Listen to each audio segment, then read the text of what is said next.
Hello दोस्तों, कैसे हो आप सब। मैं उम्मीद करता हूँ आज तो कम से कम आप बहुत अच्छा महसूस कर रहे होंगे, क्योंकि कई या आप कह लीजिए कई महीने या कुछ दिन ऐसे होते हैं जब ऐसा लगता है कि शायद कोई हम सपना तो नहीं देख रहे। क्योंकि अगर हम पिछले साल इसी महीने के आसपास की बात करते हैं तो बिटकॉइन का प्राइस $15,000 पे था और आज हम $40,000 पे घूम रहे हैं। $40,000 को पार कर गया है बिटकॉइन। तो एक उम्मीद जगने लगी है कि हमें ऑल टाइम हाई भी बिटकॉइन यहाँ लगता दिख सकता है। लेकिन क्या पीछे के कारण निकल के आ रहे हैं वो समझने की कोशिश करेंगे और यहाँ पर बिटकॉइन का अगला टारगेट क्या हो सकता है, कहाँ तक ये छू सकता है और क्यों ये दिसंबर के अंदर हो रहा है उसके बारे में हम ऑलरेडी आपको बता चुके हैं। और ये सारी चीज़ें हम क्यों बताते हैं, क्योंकि जब सारी चीज़ों को आप एस्टिमेट करते हो, जब सारी चीज़ों को आप मिलाते हो, एक निचोड़ निकालते हो, तो एक फेयर आइडिया लगता है कि बिटकॉइन का प्राइस यहाँ पर या क्रिप्टो करेंसी मार्केट या आप कह लीजिए क्रिप्टो का बिटकॉइन का ऊंट किस करवट बैठेगा। और यहाँ पर इस चीज़ के बारे में हमने अपनी पहली 2 वीडियो इस महीने की जो शुरुआत के अंदर हमने आपके साथ शेयर करी है उसके अंदर ऑलरेडी बता दिया था। तो उम्मीद करता हूं आपको उससे कुछ ना कुछ सीखने को मिला होगा और आपने उसका कुछ ना कुछ फायदा जरूर उठाया होगा। लेकिन इंपॉर्टेंट बात क्या है कि चलो हम एक $40,000 बहुत सारे लोग बोल रहे थे कि रेजिस्टेंस होगा। ये भी हमने बोला था एक साइकोलॉजिकल रेजिस्टेंस तो हो सकता है, लेकिन अगर टेक्निकली देखते हैं तो बिटकॉइन का प्राइस का टारगेट जो होना चाहिए वो $40,000 से आगे है। अब वो क्या है वो मैं आपको बताऊंगा। क्या ये $50,000 $48,000 दिसंबर में जा सकता है?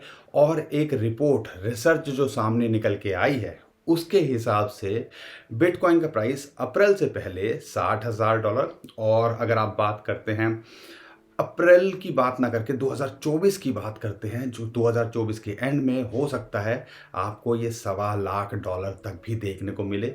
और उनके पीछे क्या कैलकुलेशन है वो भी मैं आपको समझाने की कोशिश करूंगा। और अच्छी बात क्या है, जो आपने जो ऑल्ट कॉइन्स आपने होल्ड किए हुए ना उनको होल्ड रखो। क्यों रखो? क्योंकि बिटकॉइन के बाद अब इथीरियम भी वो खरबूजे को देखे खरबूजा जो रंग बदलता है वो होता दिख रहा है। और आपको ये मैं बता दूं कि अगर हम ऑल सीजन की बात करते हैं, दूसरे कॉइन के पंप की बात करते हैं, बिटकॉइन और इथीरियम जब बढ़ते हैं उनके बाद दूसरे कॉइन्स का भी नंबर आता है। तो अगर आप कुछ ऑल्ट कॉइन्स अच्छे यूज केस लेके बैठे हुए हो तो कोई टेंशन की बात नहीं है। और कोई ऐसे जो होते हैं ना चिंकू पिंकू कॉइन्स भी लेके बैठे हो सकता है वो भी शायद आपको इस रेस के अंदर आगे दौड़ते दिखे। तो ये सारी बात आज मैं करने वाला हूँ और इथीरियम और बिटकॉइन के बारे में थोड़ा डिटेल में मैं बात करूंगा, क्या इसके टारगेट हो सकते हैं और अगर यहाँ से रिजेक्ट होता है तो कहाँ तक आ सकता है। तो अगर आपको लगता है कि हमारी बातें समझ में आती हैं, कंटेंट अच्छा लगता है, तो वीडियो को शेयर कीजिए, चैनल को सब्सक्राइब कीजिए, वीडियो को लाइक करिए। और अगर डाउट है कि हम क्या बोल रहे हैं, दोस्तों कुछ ऐसे कमेंट्स आपके आते हैं और वो कहीं ना कहीं दिल को छू जाते हैं। जब आप बोलते हो सर कोई आप हमारा साथ नहीं दे रहा था लेकिन आप बुरे वक्त में भी हमारे लिए लगातार वीडियो बना रहे थे। तो ऐसे कमेंट्स कहीं न कहीं हमें ये कहते हैं कि हाँ, हम कुछ कोशिश कर रहे थे और वो जो कोशिशें हैं आज रंग लेके आ रही हैं और बहुत सारे लोग जो है जिनको ज़रूरत थी उस टाइम पे हम उनकी मदद कर पाए। आपको अगर लगता है तो हमें कमेंट में ज़रूर बताइएगा कुछ फ़ायदा हमारी वीडियो से हुआ है तो। लेकिन दोस्तों यहाँ पर सबसे पहले मैं एक रिपोर्ट जो सामने आई है उसके बारे में बात करूंगा, फिर बिटकॉइन के टारगेट की बात करूंगा।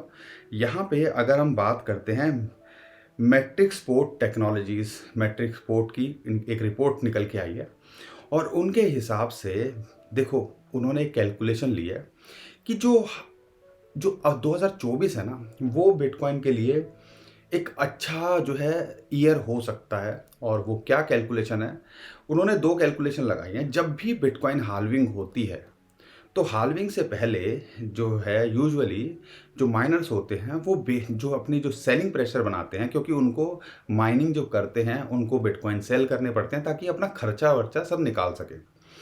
तो उनका समझना है या हमें भी जो पर्सनली लगता है तो वो जो हाल्विंग से पहले जो उम्मीद है अप्रैल के अंदर हाल्विंग होनी है, उससे पहले थोड़ा होल्ड करके रखते हैं, क्योंकि उनको भी पता है भैया सप्लाई एकदम से आधी हो जाएगी तो आने वाले टाइम के अंदर बिटकॉइन के प्राइस यहाँ बढ़ते दिख सकते हैं। अगर उस कैलकुलेशन को लेते हैं तो जो एस्टिमेशन आ रहा है, जो कैलकुलेशन निकल के आ रही है, तो बिटकॉइन का प्राइस लगभग $60,000 तक जा सकता है। लेकिन जो कैलकुलेशन है, जो इंटरेस्टिंग हिस्टोरिकली अगर आप देखते हैं, वो भी बड़ी इंटरेस्टिंग है। जिस साल बिटकॉइन की हाल्विंग होती है, उसके अंदर बिटकॉइन अच्छा करता है। अगर हम कैलकुलेशन लेते हैं 2012 की, हाल्विंग के बाद बिटकॉइन ने लगभग 186 या उस साल के अंदर 186% का रिटर्न दिया। 2016 में हाल्विंग हुई, उस साल के अंदर बिटकॉइन ने 126% का रिटर्न दिया, और 2020 के अंदर जब हाल्विंग हुई, उसमें जो है 297% का, यानी कि लगभग 300% का रिटर्न दिया। अगर हम एवरेज आउट करते हैं, अगर लेते हैं कैलकुलेशन, तो यहाँ पे आप उम्मीद कर सकते हो कि 200% के आसपास का तो रिटर्न एक्सपेक्ट कर सकते हो। इस जो है 2024 के अंदर अगर ऐसा होता है और बिटकॉइन $40,000 के आसपास है, तो आप समझ लीजिए 1,25,000 1,20,000 की कैलकुलेशन यहाँ बैठती है। तो ये जो डेटा हैं, ये सपोर्टिंग डेटा रहते हैं। ऐसा होगा कि नहीं होगा हमें नहीं पता, और लेकिन हमें ये ज़रूर पता है कि हम हाल्विंग के बाद 1.5-2 साल के अंदर बिटकॉइन को एक अच्छी ग्रोथ लेते दिखते हैं, और जब देखते हैं तो हम उसके अंदर बिटकॉइन एक बड़ा खेल करता है। तब जो हम उम्मीद कर रहे हैं कि हम $1.25 से $1.5 लाख के बीच में बिटकॉइन का प्राइस देखते हैं। अब यहाँ पर जो समझने की बात है, बिटकॉइन के अंदर ये जो डेटा होते हैं ना, ये दोस्तों हमारे दोस्त हैं, ये टेक्निकल एनालिसिस हमारे दोस्त हैं। और अगर आपको लगता है हमारी रिसर्च आपको काम आती है तो वीडियो को लाइक करिए। लेकिन जो हमने पीछे लगभग 3-4 महीने के अंदर जो चार्ट शेयर करे हैं, उनके अंदर बहुत कुछ था जो सिग्नल मिल रहा था कि यहाँ पे बिटकॉइन पंप करेगा। और आप वीडियो को देखो, आपको लगेगा कि शायद कितना कुछ क्लियर था, लेकिन हम डर के मारे 25,000 से $20,000 आएगा, 30 से $25,000 आएगा, 35 से $30,000 आएगा, उसी चीज़ में फंस कर जो एक्चुअल में हम बोलते थे। कई लोग तो कहते हैं सर आपकी तो ये पंच लाइन हो गया, पर्दे के पीछे का खेल, हम पहचान ही नहीं पाए। यहाँ से अगर क्रैश भी हो जाएगा ना, तो मुझे कोई दुख नहीं होगा। क्यों नहीं होगा? क्योंकि मुझे ये रियलाइज़ हो गया कि 25,000 वाला बंदा या $15,000 पे जिसने एंट्री ली होगी, वो $40,000 पे यहाँ पर एक अच्छे प्रॉफिट के अंदर है। यानी कि थोड़ा 5-10 2-4 $5,000 ऊपर नीचे होता है, तो उसको कोई ख़ास फ़र्क नहीं पड़ना है। और यहाँ पर लॉन्ग टर्म के हिसाब से देख रहे हो, तो आपको पता ही है क्या है। 2024 के डेटा की बात करते हैं, हाल्विंग ईयर के अंदर हम ज़्यादातर बिटकॉइन का प्राइस रिटर्न जो है वो 150 से 200%, 250% के आसपास देखते हैं। तो क्या खेल हो सकता है? अब ये होगा कि नहीं होगा, आप हमें कमेंट में ज़रूर बताइएगा। लेकिन दोस्तों यहाँ पर 2-3 चीज़ें हैं जो आपको और समझने की हैं। स्टैंडर्ड चार्टर्ड की प्रेडिक्शन भी है, आपको पता है ना, 2024 के अंदर बिटकॉइन $1 लाख के आसपास हो सकता है। उसके अलावा अगर मैं बात करता हूँ बिटकॉइन के ETF, जनवरी में संभावनाएं बढ़ गई हैं। सिक्योरिटी एक्सचेंज कमीशन के डॉक्यूमेंट में भी ये निकल के आया कि फर्स्ट या सेकेंड वीक के अंदर जो है बिटकॉइन ETF के ऊपर कुछ डिसीजन आते दिख सकते हैं। तो आप समझ लीजिए इसी चीज़ की ये हाइप इस टाइम पे बन रही है। और इंटरेस्टिंग बात क्या है, ब्लैक रॉक ने रिवाइज करके दोबारा से अपडेट किया है, और लगातार सिक्योरिटी एक्सचेंज कमीशन के साथ में बात चल रही है। और यहाँ पर एक और बड़ा बिटकॉइन जो है फंड, उसकी बात करते हैं, उन्होंने भी अप्लाई कर दिया सिक्योरिटी एक्सचेंज कमीशन के बिटकॉइन स्पॉट ETF के लिए, जिसका नाम है पेंडो एसेट। 13वां फंड है ये। तो समझ लीजिए लगातार एकदम से अगर बिटकॉइन ETF की झड़ी लग जाएगी तो कितना लाखों करोड़ों रुपए पैसा आ जाएगा। और वो आएगा, डिमांड आपको पता है बढ़ रही है, सप्लाई कम है, तो अल्टीमेटली क्या इसका होगा आप खुद आइडिया लगा सकते हो। सिंपल डिमांड एंड सप्लाई, इसके लिए कोई रॉकेट साइंस नहीं चाहिए। प्याज की अगर कमी हो जाती है, कई बार आपने अक्सर देखा होगा, सप्लाई आती नहीं है और डिमांड तो उतनी की उतनी है या बढ़ रही है, तो आपने देखा है ना प्याज के प्राइस कहाँ पहुँच जाते हैं। तो ये चीज़ें ऐसे हम सिंपल सा बेसिक जो है चीज़ है, वो भी एक आम आदमी समझ सकता है। समझ आ रही है ना बातें? आ रही है ना? क्योंकि कई लोग ये बेसिक चीज़ें ही नहीं समझ पाते हैं। हम अक्सर आपको यही बोलते थे या आज भी बोलते हैं कि पर्दे के पीछे क्या चलता है उसको उसको हम जब तक हम वो नहीं सोचेंगे या हम जो आम आदमी की तरह सोचेंगे, आम ट्रेडर की तरह सोचेंगे, तो यहाँ पे आपके लिए कुछ ज़्यादा स्कोप नहीं है। आप ज़्यादातर डरे हुए यहाँ महसूस करोगे। लेकिन अगर टेक्निकली बात करते हैं बिटकॉइन के अंदर यहाँ क्या लगता है उसको समझिएगा। दोस्तों, एक चैनल के अंदर बिटकॉइन यहाँ ट्रेड कर रहा है जब से इसने $35,000 को हिट किया है। आप देख लीजिए उस चैनल के टॉप पे इस टाइम पे रेजिस्टेंस मिल रही है, जो हम उम्मीद कर रहे थे $40,000 के आसपास आएगी। अगर ये इससे ब्रेकआउट करता है तो हमारी फिबोनाची की रेशियो 0.5 वो इसके लिए अगला टारगेट है, जो हम आपको लगातार बोल रहे थे। $40,000 इसके लिए साइकोलॉजिकल रेजिस्टेंस हो सकता है, टेक्निकली नहीं है। जो इसका टारगेट होना चाहिए 42,000 42,500, वहाँ इसको एक रेजिस्टेंस है। जैसे कि इसको लगभग $36,000 पे रेजिस्टेंस मिली थी फिबोनाची के हिसाब से। एक बहुत इंटरेस्टिंग इंडिकेटर है, लगाना सीख लो, मूविंग एवरेज इसको लगाना सीख लो। अल्टीमेटली आपका 50-60% काम इन्हीं से हो जाएगा, काम चल जाएगा।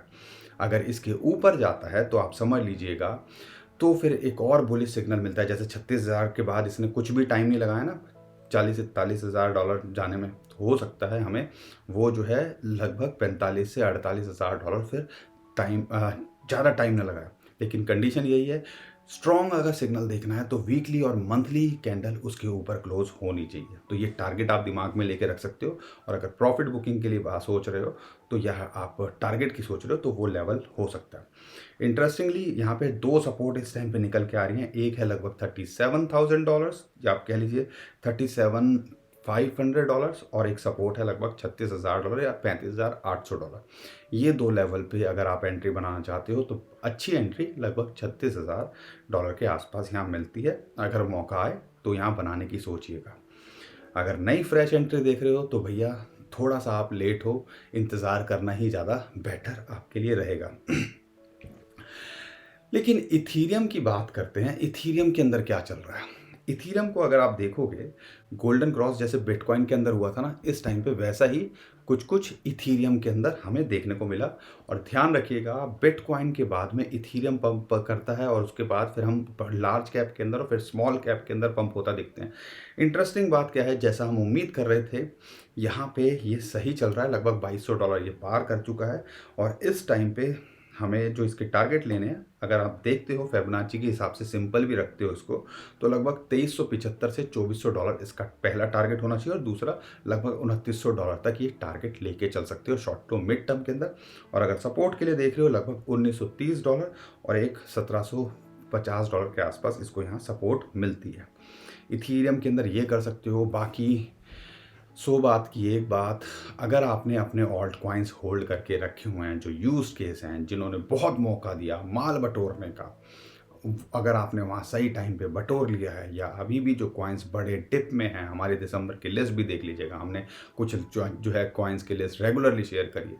अगर उनके अंदर कोई अगर पंप नहीं करा है, उनको देखिए, उनसे सीखिए और एंट्री यहाँ पे बनाने की कोशिश कीजिएगा। लेकिन 100 बात की एक बात, अपनी स्टडी पक्की करके चलिए। हम कोई फाइनेंशियल एडवाइज़र नहीं है, हम जो समझते हैं सीखते हैं वो आपके साथ शेयर करते हैं। लेकिन आप समझदारी क्या दिखाइएगा, सुनो सबकी, करो अपने मन की, और अपने फाइनेंशियल एडवाइज़र से डिस्कस करना बिल्कुल मत भूलिएगा।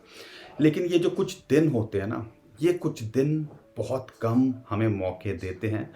और जब ये रैली आती है, जैसे मैंने आपको पहले भी बताया था, यूजुअली क्या होता है, जब लगातार 3 बिटकॉइन की ग्रीन मंथली कैंडल बनती हैं, तो चौथी, पांचवी, छठी कैंडल उसको फॉलो करती है, जो पीछे का रिकॉर्ड रहा है, जो हमने चार्ट भी आपके साथ शेयर किया था 2-3 दिन पहले। अगर उसकी कैलकुलेशन लेते हैं तो ऐसा लगता है कि हम ऑन ट्रैक हैं। और बहुत सारे लोग हमें बोल रहे थे कि कहाँ $60-70 हज़ार जाएगा, हाल्विंग से पहले कभी ऑल टाइम हाई को टच नहीं किया। लेकिन यहाँ कोशिश तो कर रहा है। अगर ये $50-60 हज़ार भी जाता है तो हम कहीं ना कहीं एक एज में तो हैं। ये सारी चीज़ों को आपको सीखने की, समझने की कोशिश करनी चाहिए। तो दोस्तों, अगर आपको हमारी वीडियो कंटेंट अच्छा लगा है तो वीडियो को लाइक करिए, चैनल को सब्सक्राइब कीजिए, शेयर कीजिए, और हमारे ट्विटर, टेलीग्राम को फॉलो करना बिल्कुल मत भूलिएगा। नीचे डिस्क्रिप्शन में हम उनका भी लिंक दे देंगे, और बहुत सारे जो इंटरेस्टिंग चार्ट हैं हम वहाँ पर भी शेयर करते हैं। लेकिन ध्यान रखिएगा, बहुत सारे स्कैमर हमारे नाम से स्कैम करने की कोशिश कर रहे हैं। तो नीचे जो डिस्क्रिप्शन में लिंक है उसी से हमें फॉलो कीजिएगा, नहीं तो मत कीजिएगा। और कोई हमारे नाम से पैसे मांगता है तो समझ लीजिएगा वो फ्रॉड है। तो अभी के लिए विदा लेता हूँ। खुश रहिए, मुस्कुराते रहिए, कमाते रहिए। आपका दोस्त पंकज। थैंक यू, नमस्कार, धन्यवाद।